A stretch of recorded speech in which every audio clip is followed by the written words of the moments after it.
이 아침에 하나님께서 우리에게 주시는 말씀은 신약성경 마태복음 3장 11절부터 17절 말씀입니다. 나는 너희로 회개하게 하기 위하여 물로 세례를 베풀거니와 내 뒤에 오시는 이는 나보다 능력이 많으시니 나는 그의 신을 들기도 감당하지 못하겠노라.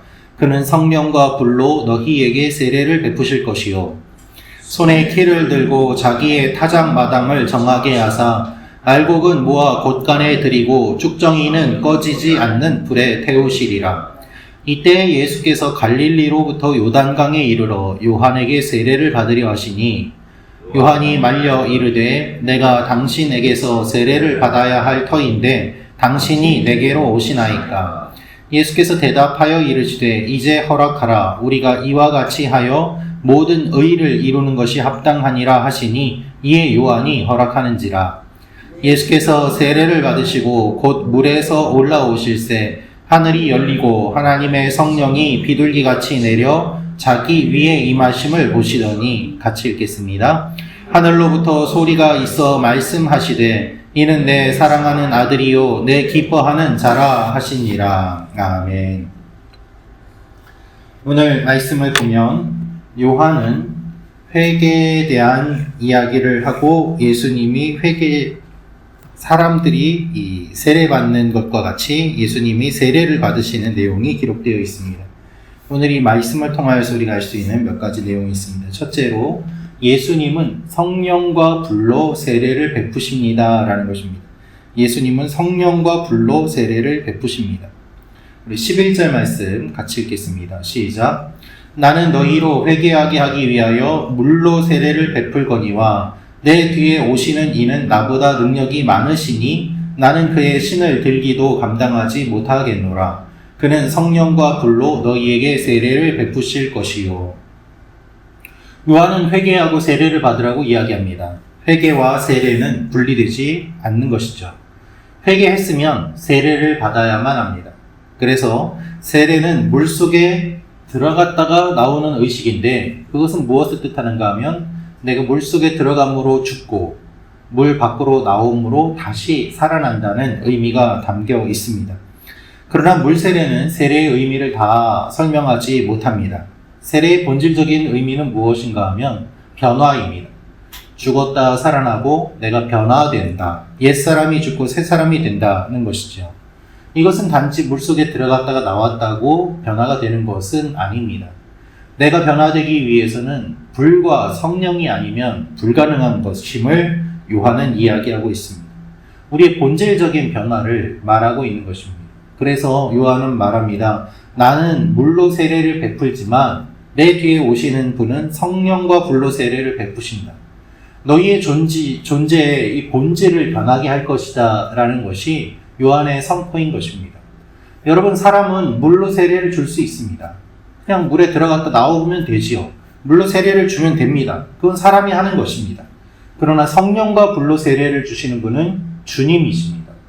우리의 삶의 모습이 도덕적으로는 변화되는 것처럼 보일 수 있습니다. 착하게 사십시오. 바르게 사십시오. 말씀대로 사십시오. 율법을 다 지키십시오. 그것은 겉으로 보이는 것입니다. 그러나 실제로 내 마음속에서 변화가 일어나면서 정말 하나님의 사람으로 바뀌어가는 것은 율법을 지켜서가 아니라 그 마음속에서 본질적인 변화가 일어나야 되는데 그것이 성령과 불로 가능함을 요한은 이야기합니다. 그래서 요한이 선포한 이 메시지가 어디에서 성취될까요? 사도행전 2장에서 성령의 오심으로 말미암아 실제로 사람들이 변화되는 일들이 일어나지 않습니까? 이 말씀의 선포가 사도행전의 예표임을 우리는 기억할 수 있습니다. 예수님을 믿는다는 것은 우리의 삶이 변한다는 것입니다. 우리의 존재가 달라진다는 것이죠. 형식적으로, 껍데기로 신앙생활을 하는 것이 아니라 본질적으로 우리의 모든 것이 변하였음을 믿고 주님 앞에 나아가야 됩니다. 날마다 내가 새로워지고 거듭난 삶을 살도록 힘쓰는 것이 하나님이 우리에게 원하시는 삶의 모습인 것입니다. 두 번째로 오늘 말씀을 통해서 우리가 알 수 있는 것은 예수님도 세례를 받으십니다 라는 것입니다. 예수님도 세례를 받으십니다. 14절 15절 말씀 같이 읽겠습니다. 시작. 요한이 말려 이르되 내가 당신에게서 세례를 받아야 할 터인데 당신이 내게로 오시나이까. 예수께서 대답하여 이르시되 이제 허락하라. 우리가 이와 같이 하여 모든 의를 이루는 것이 합당하니라 하시니 이에 요한이 허락하는지라. 예수님이 요한에게 나와 세례를 받으시는데 요한은 예수님, 제가 예수님께 세례를 받아야 되는데 예수님이 제게 세례를 받는다니 이게 어찌된 일입니까? 라고 이야기를 합니다. 그런데 예수님은 이렇게 하는 것이 의를 이루는 것이다 라고 말씀하셔요. 예수님은 죄가 없습니다. 예수님은 회개할 필요가 없고 예수님은 세례를 받을 필요도 없으시다. 이것이 요한의 이야기인 것입니다. 15절에 합당하다는 말은 어울리다, 적절하다는 뜻인데요. 예수님은 죄인이 아니시지만 죄인이 회개의 표로 받아야 되는 이 세례에 참여하심으로 말미암아 예수님은 자신을 죄인들과 동일시하세요. 예수님은 회개할 필요가 없고 세례를 받을 필요가 없으시지만 죄인들은 회개해야 되고 세례를 받아야만 합니다. 예수님이 세례를 받으심으로 말미암아 죄인들과 동일시하시고 이렇게 세례를 받으심으로 예수님의 공생애가 시작이 됩니다.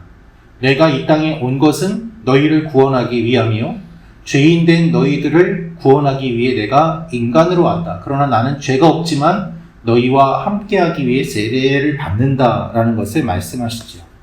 그래서 히브리서 4장 15절 말씀에 우리에게 있는 대제사장은 우리의 연약함을 동정하지 못하시리가 아니요 모든 일에 우리와 똑같이 시험을 받으신 이로되 죄는 없으시니라 라고 기록하고 있습니다.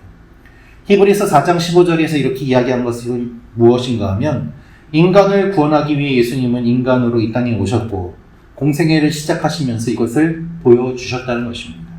그러므로 여러분, 우리의 삶에 어떤 어려움이 있다고 하더라도 주님이 이해 못할 사람은 아무도 없습니다. 주님은 우리 모든 것을 다 똑같이 경험하셨기 때문입니다. 그래서 주님이 세례를 받으시는데 물속에 들어갔다가 나오심으로 말미암아 죽고 사심을 보여주심으로 말미암아 예수님이 나중에 십자가에 달려 돌아가시고 부활하시는 그 예수님의 생애가 이 장면 안에 이미 예표로 드려지는 것입니다.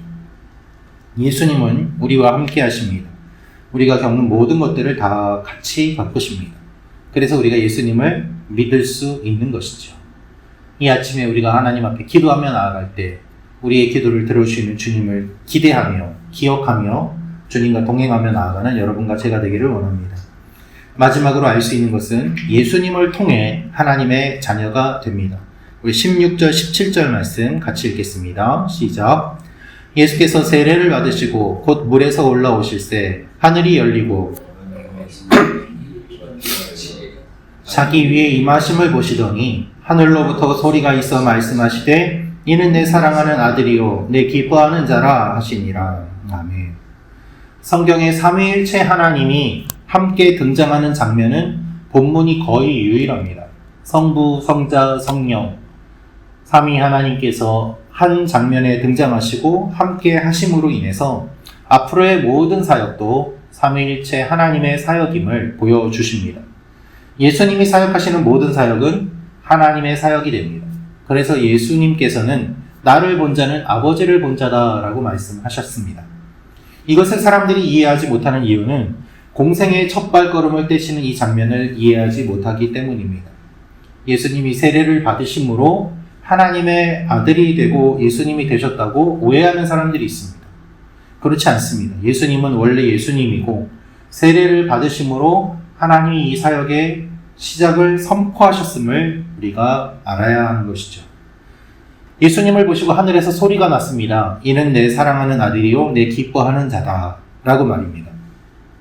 그것처럼 앞으로 예수님을 믿고 하나님의 자녀가 되는 모든 사람들을 향해서 주님이 선포하십니다. 이는 내 사랑하는 아들이요 기뻐하는 자다 라고 말입니다. 그래서 우리가 하나님의 기뻐하는 사람들이 되는 것입니다. 여러분, 이것을 우리가 기억해야 됩니다. 예수님은 우리의 모든 것의 모델이시기 때문이에요. 주님이 세례받고 올라오실 때 하나님이 기뻐하신 것처럼 우리가 세례받고 거듭나면 하나님이 기뻐하시고 우리 하나님의 자녀 삼아 주시고 그리고 내가 기뻐하는 자다라고 선포하십니다. 주님이 세례의 첫 열매가 되셨고 주님이 부활의 첫 열매가 되셨고 그래서 우리도 그 길을 걸어갈 수 있는 것이죠. 우리의 모든 것이 예수님으로 통해 가능함을 기억해야 합니다. 이 하나님의 뜻에 순종하신 예수님의 삶과 사역을 통해 우리는 날마다 주님을 의지하고 순종해야 함을 배워갈 수 있는 것입니다. 하나님은 오늘도 우리에게 말씀하십니다. 이는 내 사랑하는 아들이요 내 기뻐하는 자라. 이 주님을 향한 이 예수님을 향한 이 메시지가 예수님만이 아니라 예수님 안에 있는 우리 모두를 향한 메시지임을 기억하며 하나님 앞에 이 아침에 기도하며 나아가는 여러분과 제가 되기를 원합니다. 기도하겠습니다. 참 좋으신 아버지 하나님, 예수님이 세례 받으실 필요가 없으심에도 불구하고 세례를 받으시고 우리를 향한 모든 것의 본이 되어 주심을 감사합니다. 우리도 세례를 받았습니다. 물 세례만 받는 것이 아니라 불과 성령으로 세례를 받고 우리의 삶이 변화되며 하나님의 사람으로 날마다 나아가는 하나님의 자녀들이 되게 도와 주시옵소서. 아버지 하나님, 우리 교회에 불과 성령으로 세례를 주시고 우리 교회 안에 아직 예수님을 믿지 못하거나 세례받지 않은 분들이 있다면 세례를 받게 하시고 물 세례뿐만 아니라 불과 성령의 세례를 받음으로 말미암아 하나님 안에서 변화된 삶을 살아가게 하여 주옵소서. 물 세례를 받고 또 불 세례도 경험하였지만 우리의 마음이 식어 있는 부분이 있다면 다시 한번 불을 지펴주시고 우리 교회가 계속해서 하나님 앞에 타오르는 교회가 되게 도와주시고 또한 하나님 앞에 첫사랑을 잊지 않게 도와주시고 주님께서 우리를 향해 베풀어 주신 그 사랑을 기억하며 하나님 앞에 나아가는 주님의 몸된 교회가 되게 도와주시옵소서. 원근각지에 있는 우리 교회 성도님들 이 동일한 사랑을 허락하여 주시고 몸이 아프고 마음이 아프고 여러 상황이 어려워서 하나님의 사랑을 잊어버리고 삶의 현실 가운데 파묻혀서 지내는 우리 성도님들 하나님께서 그 손을 향하여 펴사 우리를 건져주시고 하나님의 사랑으로 다시 한번 일어날 수 있도록 은혜를 베풀어 주시옵소서. 특별히 아버지 하나님, 내일은 주일입니다. 주일을 사모하며 준비하는 하나님의 사람들이 되게 도와주시고 기쁨이 넘치는 예배가 되게 도와주시고 살아나는 예배 되게 도와주시옵소서. 이 아침에도 우리가 기도할 때 우리의 기도에 귀를 기울여 주실 것을 믿고 감사드리며 예수님의 이름으로 기도합니다. 아멘.